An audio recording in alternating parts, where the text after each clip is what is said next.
Hello, happy Wednesday. I'm gonna answer some questions and chat with you for a little bit about all things funeral. So any funeral home, funeral director, embalming, cremation, burial questions, drop them at me. I do have a couple questions from the last session that someone had sent me. So this gentleman said, great to see you. Do police ever release suicide notes? I understand need to investigate, but to withhold or monitor last words to me seems like an abuse of authority. Have you ever allowed, so these are two questions. So asking about, hey, Mike, Mason, Holly, asking about the suicide notes. Typically that's something between the police and the family. I have one time had the medical examiner return the suicide note to me to give to the family. And it is such a like when you handle and care for somebody who has killed themselves, you wonder why.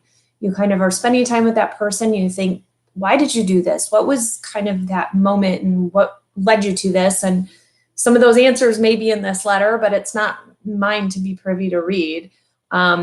So I have not read those letters or anything, but people do tell me sometimes about the notes that have been found with the person. So I don't know that they're retained unless there's an investigation going on. Kari, yes, pacemakers are removed if the person is going to be cremated because they explode in the retort, and so they have to be removed.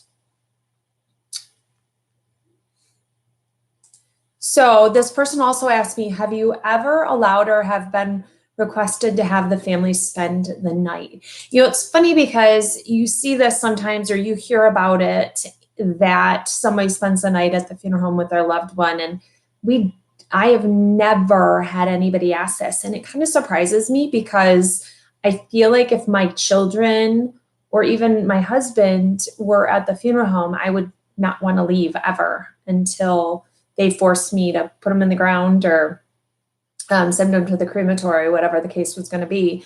And so it surprises me more people don't want to do. I have a pesky fly. Send all fly swatters. So to me, that seems like a logical thing people would ask for, but we don't. I know that down south, I've got a few viewers that tell me about the tradition down there that you spend the night at the funeral home. It's very common that the family is there. Someone sits at the funeral home all night long and is just kind of there with the person. Do you have a go-to embalming solution, Mike? That's a really good question. So my primary, unless I need a pre-injection, which means you put in a solution kind of before your main solution, I'll usually do it as a co-injection. So something to break up clots, something to treat and balance the pH of the water, the main arterial embalming fluid, and then sometimes I do like a disinfectant type in there as well, and some dye. So kind of my main go-to fluids, and then the cavity fluid at the end. Yeah, thank you, Mac. I need a fly swatter. I don't know if you guys have had gnats and flies all over this year. It's crazy. New room. So this is my new office. I haven't spent a lot of time doing much in here. I need to figure out the easiest way to get some change of scenery in here. Some maybe backdrops that I can do. I don't know if those are going to look hokey, but I'm hesitant to hang nails since it's, fresh walls. It makes me nervous. So we'll get there. Yes, Mike, that like Jewish funeral homes, you sit Shiva, that's the right word. And you stay with them. So good morning, Rebecca. I've heard you speak of funeral homes in Louisiana. I'm from Louisiana. What part region? What funeral homes have I talked about? I have friends that are down in Louisiana. I couldn't even tell you what area, though. I think they're in the upper part of Louisiana, ways away from like New Orleans. But I know they do some of that extreme embalming at a funeral home down in Louisiana. Oh, from the Netherlands. That's amazing. So we have a lot of Dutch communities here in the area of Michigan that I'm in. So it's a lot of unique, interesting Dutch traditions and people who still speak Dutch, and our first generation to come over here even. So we have a lot of Dutch people in this area, a lot of fun names to pronounce, a lot of Polish fun names to pronounce as well. I've gotten pretty good at it. My favorite part of the funeral process.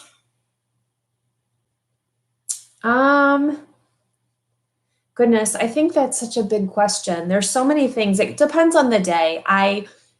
Some of the families, I guess, going back to what you told me, I can't use as an answer, but there's some people I meet that are so amazing that I'm just so thankful I get to meet them. Or some of these people that are shared with us, the deceased, that they maybe sat in a nursing home for years that nobody ever really knew they existed, and they were people who were famous from back in their day, or they did amazing things, or they were war heroes, or they were just untold stories and kind of forgotten. And so I love that I get to hear their stories and get to know who they were. I love doing kind of restoration and bringing somebody back to give to a family if there's like an accident or suicide, things like that. That's always a very fulfilling moment. It's always fun to try and hunt down information. Like if I need to find a family member and I can sleuth them down online, I kind of love that. It's, my stalking abilities at their best, I guess. Oh, what are some telltale signs that the funeral home may be not on the up and up? So this is a great question. I think go with your gut feeling on this. If you feel like there may be something hokey going on, if by law you have to get a price list. If you ask any question about pricing, if you walk in a front door of a funeral home and say, I'd like to have a price list, and they won't give you one, that's illegal. That's a big red flag right there. If for some reason they're not giving you their pricing, there's something going on. If you go to make pre-arrangements and they want you to write the check directly to them, then you need to question, because it should always be to the third party insurance or trust company, never directly to the funeral home. That's a big red flag as well. So I would look for those two things. If there's a funky smell in the building that maybe bodies have been kept around too long, might be another little red flag going for you. Hey, from Australia. I should say the Jewish custom of sitting with the dead is called Shemira. I always thought it was Shiva. Susie, what is Shiva then? If you can tell me. I like to learn. Was it a dead person on the couch? Nancy, no idea what you're talking about. Oh, yes. The extreme embalming where they pose people, at tables or in cars or on couches or on motorcycles. They've been done kind of all over the place. Hershey, Pennsylvania. I went there when I was young. Chocolate, I think you kind of got to do it. So I had somebody request that I paint my nails powder blue. I just can't do it. I just can't do powder blue professionally. I just don't feel like it's right. But thank you for, paying attention and noticing and requesting, but I just can't do it. I debated this morning and I just can't. I did receive a question yesterday from somebody, and they asked that I would respond in a timely manner. So I thought this would be a great place to do it. She asked, my friend just received the cremated remains of her son. They are in the bag you described in one of your videos. Should she leave them in the bag or remove them into the final container? I feel like if she tries to take them out of the bag, she will lose some due to them sticking to the inside of the bag. So you lose a little bit of your loved one along the process of cremation. Always. A little bit is probably going to remain in the retort and in everything it touches thereafter. There's no way to get 100% of your loved one in their cremated remains back. There just isn't. So yes, some will stay on the inside of that bag if you remove him from that bag into another bag. So you don't want to just put a person directly maybe into an urn. Always transfer them maybe into a bag inside of an urn. I like the double protection layer, having a bag and having the box or the container, just a little bit of safety there. So she can, transfer him, or she can just move that whole bag over. You may have to undo the, if there's a twist tie or a zip tie, undo that and kind of manipulate the bag to fit in the new and then retie it up once you're in, or pour from one bag into a new bag in the container. So depending what that container looks like, you'll have to kind of play around with that. But you are going to lose a little bit. Just opening the bag and moving the bag, a little goes into the air. So it's one of those, you can't 100% ever have the whole of the person. Tony is asking, how many years does it take for bodies to change what they look like in the ground? This is a question there is no answer to, because it could be 2 days, it could be 10 years. Every body is completely different. And there's really no way to know. You could bring a body up and it look exactly the same as what you put it down, aside from a little mold maybe. Or after a week, you could bring a body up and it could be completely unrecognizable. There's just no set way to know.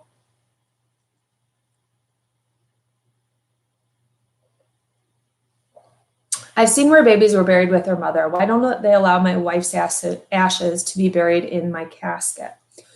So yeah, babies can be buried with their mom. Husbands and wives can be buried together. So you can bury your cremated or your wife's cremated remains with you. Doug, who is telling you that you can't?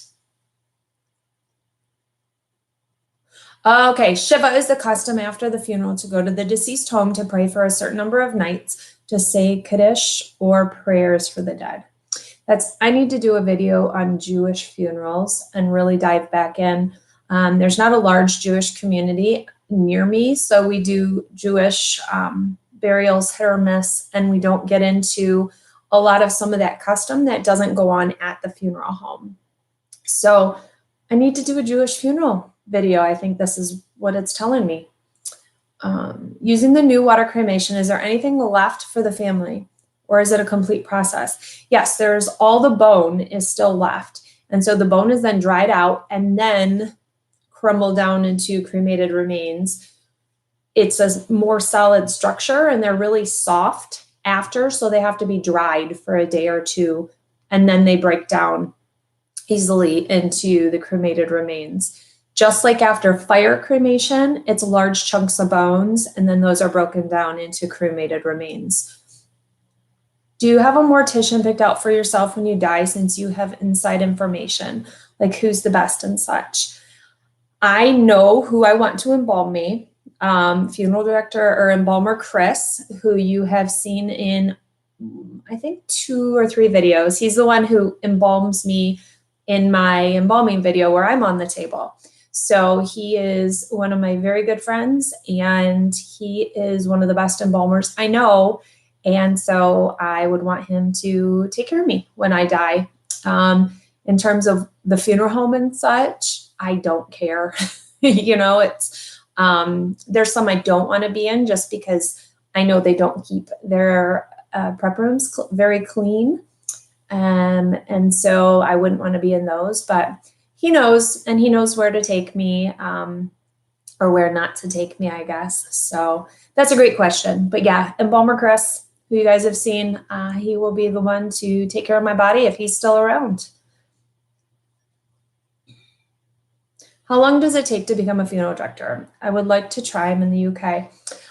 So it's a different process over in the UK than it is here. Embalming and a funeral director are different over there. I'm hoping, I need to still look at my calendar, talk with my parents who would be watching my kids, and get my trip booked over to the UK so we can really dive into what goes on in the UK when it comes to a funeral. So I know that you need to link up to a funeral home to do, I think, your apprenticeship first and to learn a lot hands-on. So that's the best thing to do, is dive in and go meet with a funeral director and meet with a funeral home and learn and start talking to somebody there. If you're interested, you just go be one. Nothing is stopping you. You can do this at any age. It's a very common second career for people that, they started along one path and in their 30s, 40s, 50s, 60s, go back to it. And there's a lot of things in the business you can do without having a license. So you can do pre-arrangements, you could do just arranging, you could work funerals, you can work visitations, you can work in the office or aftercare, all these areas. You don't have to be a licensed funeral director to do them. So you don't have to do the go back to school thing. You can just go and work at the funeral home and still make as much of an impact and work around the business. You just don't have a few of the tasks to do. Yeah, Australia is also very different. I'm gonna start some of these videos, like doing religions and doing different culture or different country practices and licensing, are going to be a lot of work videos. So it's finding the time to really dive in and do them well. I could sit here and talk to you about some of the things and research and tell you, but if I want to do a video on, I think, Jewish funerals, I would want to also speak to somebody at a synagogue and kind of go on site and do more visual for you than just me talking, because that's way more interesting than just me talking. Good morning, Jeremy. Into Mid-America due to the online program. What's your thought about online classes? Great question.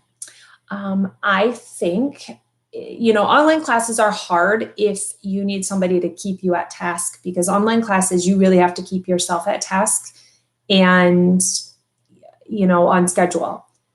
The downfall to me about online schooling, and I haven't done it, so it's just my opinion, is that there is really, truly something special about going to mortuary school and being surrounded by other people who are like-minded, other people who want to be in this business, understand your desires and your thinking, and you can tell a joke and they all get it.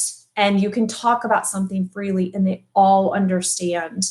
And you create this network of support within the students that you're there with, because you're all in it together there. Online, you do meet once in a while with the online students and you can connect to them. However, you're still kind of at home on your own, doing your thing with your family and friends at home that don't quite get what it is you're doing and why you're doing it.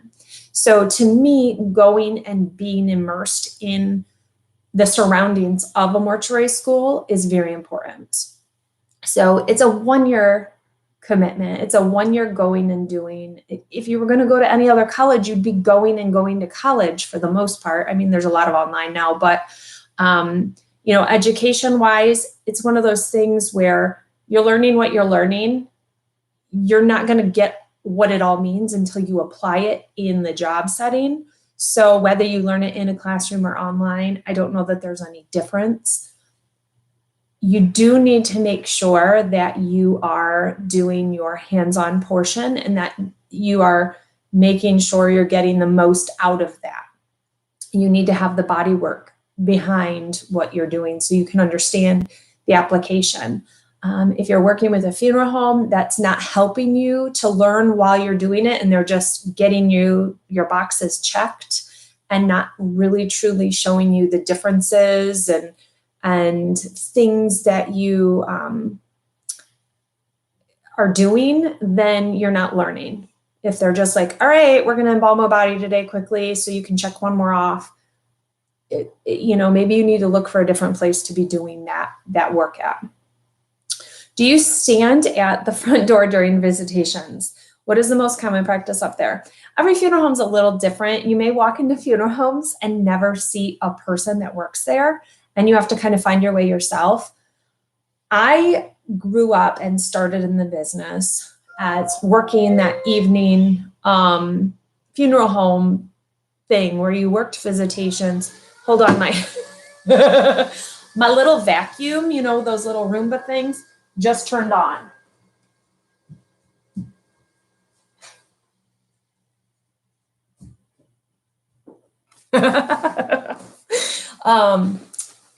She has a mind of her own. Her name is Unicorn Lily. My daughter's named her, and she sometimes works, sometimes doesn't.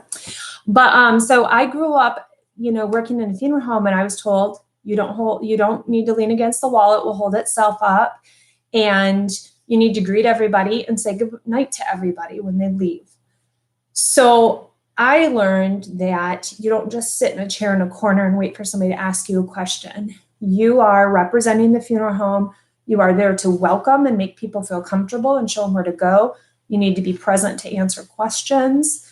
I haven't worked visitation in a long time, unless it's like before a service and I'm working a service, because there's other part-time staff who usually works the visitations. I will say I loved the socialization of visitations, but standing there for those long hours is one of the worst parts of the job, truly. Hated that, really hated it. But I did love getting to see people and catching up with everybody. Yeah, Doug, I don't know why a Florida funeral home told you that your wife's ashes cannot be buried, and it's not ashes, cremated remains cannot be buried with you. There's no reason they can't. So I would ask them the why of why they're telling you that, because there's nothing illegal about that. There's no reason you cannot do that.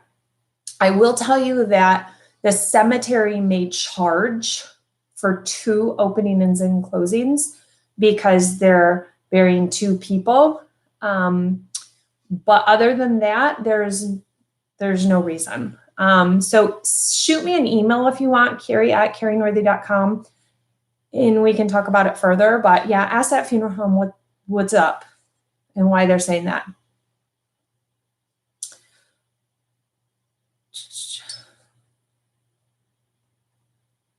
Roomba to Roomba. I don't know if I know how to Roomba.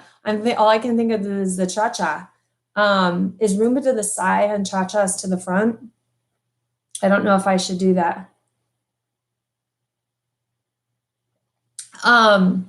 Also, reminder, I am doing a little trip down to Hotlanta next week.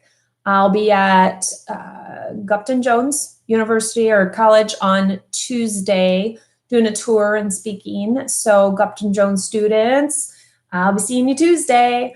And Monday evening, I'm doing a meet and greet dinner. I've got 1 or 2 seats still open. We're trying to keep it a little smaller just so we can have some good conversation. So if you want to come and eat dinner with me, email me at Kari@karinorthy.com and connect. I have, I think, a couple students who are going to be meeting with us, and I have a surprise guest. I think that's going to be joining us from Atlanta. So I'm really excited about the dinner. Are you ever aware of any laws that say you cannot close the casket with real flowers inside? No, there's no laws that you can't close a casket with real flowers inside. So some people will tell you not to put flowers inside because of the moisture, that it's going to grow mold and advance, you know, some of the things that moisture does to bodies. But I also heard the other day about people who, funeral directors, were removing the flowers from the top of metal caskets. You know how you lay flowers before they went down in the vault, because they would rot out the top of the metal caskets because of the moisture, and they would rust them out, which I don't think is okay. If a family wants flowers there, then that's their thing. But you shouldn't have to remove flowers. That's weird. Who are these funeral directors who are telling you guys these things? Misty, are you in America? Like in the US? And who told you you couldn't? The funeral director? I'm so confused as to why people are telling you guys these things. Does the Catholic priest do the wake service, or is it sometimes a lay person? So the wake service, so a rosary or prayer service the night before the Mass for Catholics is typically whoever. It might be a deacon, or it may be a priest. It might be another priest, or it might be a nun, sister. So it depends who is available from the church to come to do it. So every church is a little different who's available and who's not. Yeah, Misty, there's no laws. There's no, no, you can bury anything you want. So I'm so sorry that they told you that, because that's really bad information. That makes me sad that they told you that. That's very frustrating. It's frustrating when things like that are being done, and you as consumers and families that are being cared for just take that because you don't know, which is one reason that I'm being a voice that I guess I'm being, because you need to be advocates for yourself and know what is okay to do and what is not okay to do from a funeral home and from funeral directors. And I'm not saying funeral directors are bad that they're doing these things. They've obviously got reasons, but it's not that there's laws or rules against these things. So unless there's a cemetery law in place from the cemetery that you are taking the person to, then there's no reason for some of these things. You have very expressive hands. This is that silicone ring I've talked about before. It's just a silicone one so that I can fit my rubber gloves on easier over it. Do you allow your children in the funeral home?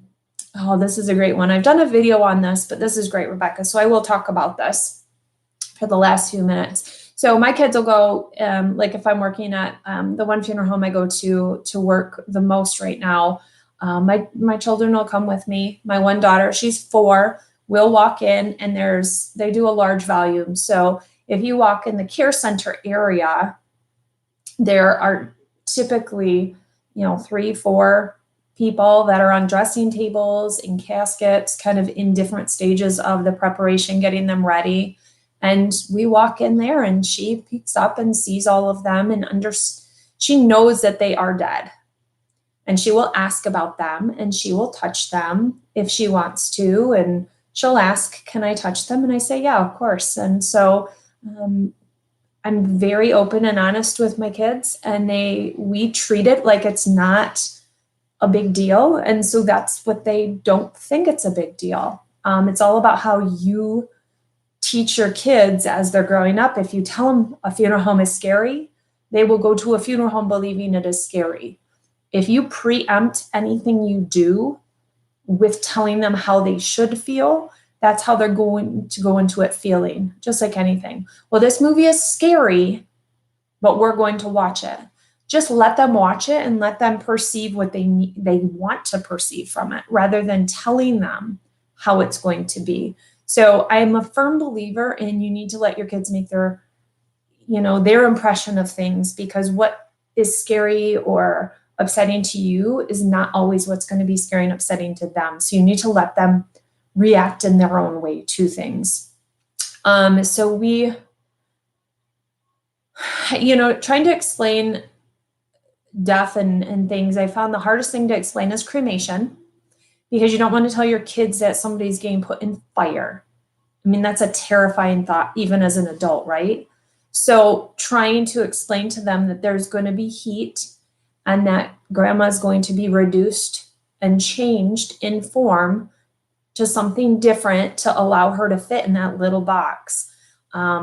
That's been the hardest for me to figure out how to explain, because you have to use words that are not threatening, that are just natural words, and in a way that a kid can understand them. It doesn't mean they're going to completely understand it, obviously, but it's better than some of the ways you could explain things. So I found now, having children, I'm learning how to phrase things in better and more understandable ways for children. And the thing with kids is you don't have to explain everything. They just want a basic answer. to their questions, and then let them ask more questions. So you don't have to go into this 10-minute soliloquy about death and burial and cremation and cemeteries, and you don't have to answer,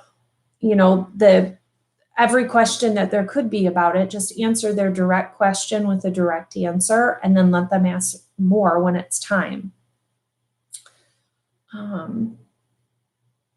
Yes, Megan, it's so nice. It just goes under your glove. Someone who hasn't. All right, Ricky, I'm going to do just a couple more questions here. How much more different is it to prepare for services for someone that has pre-planned services versus someone who hasn't? To prepare for services. Well, the thing is, a lot of people change plans.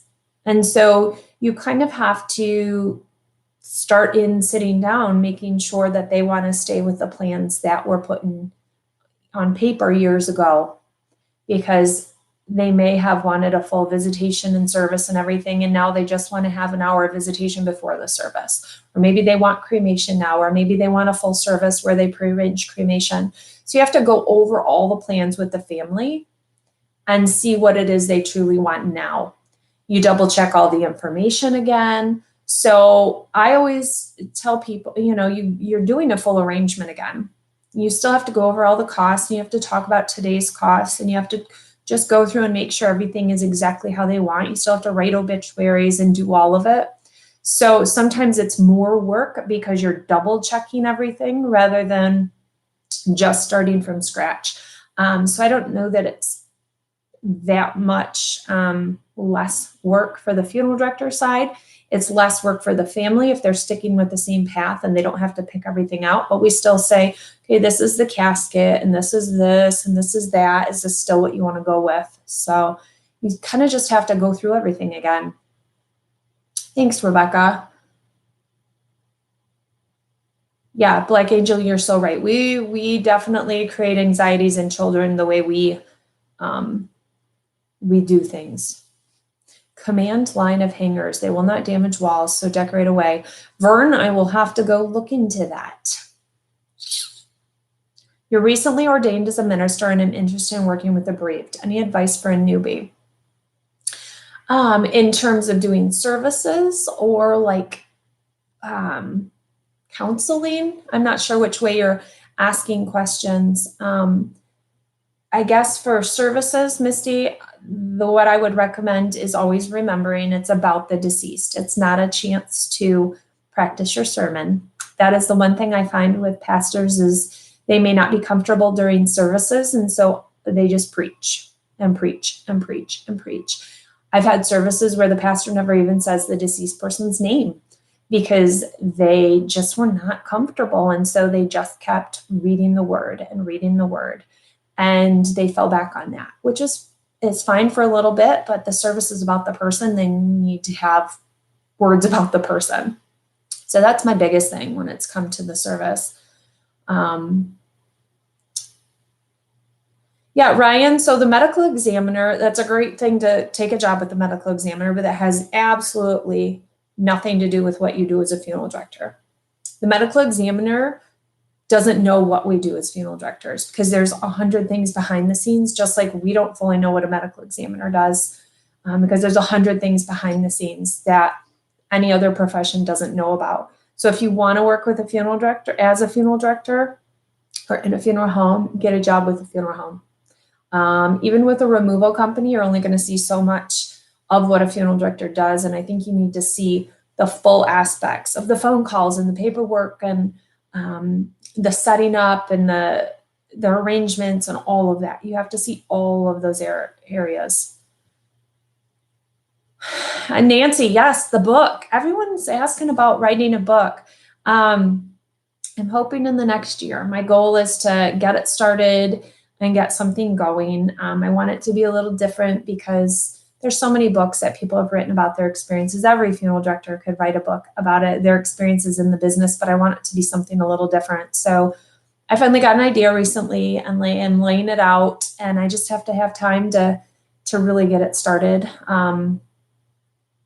It's one of those, I don't even know where to start. I just need to start writing, I think. Oh, George, the Washington Redskins. I could say that about the Detroit Lions here in Michigan, except I'm a Bears fan. Go Bears, da Bears. So yeah, guys, thanks so much for your questions. You are amazing what you bring and challenge me with every week. So I love these little coffee chats. It was so funny because this morning I was like, what coffee mug should I choose? I feel like it's got to be important. So I feel like I should start having, people send me their coffee mugs that I can use. And today's coffee is brought to you by the Sanford Center for Finance Planning and Wellness at Western Michigan University. I don't know. Do you know what I mean? Like, so I feel like I need to choose mugs based on, I need to like showcase them or something because it's coffee time.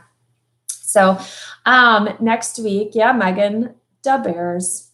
Next week, have another chat. I don't know which day. I'll be back from Atlanta super late Tuesday. So maybe Wednesday I'll check in with a little late morning coffee chat talking about my visit down there. And again, if you want to join me for some dinner Monday night in person in Atlanta, shoot me an email. I know I've had people posting things all over the place about, oh, that would be fun, but you need to message me and get the details for sure. So jet lag coffee, yeah, that's what I'm going to need for sure, is going to be some jet lag coffee. Thanks, guys, and I will see you next week. Bye.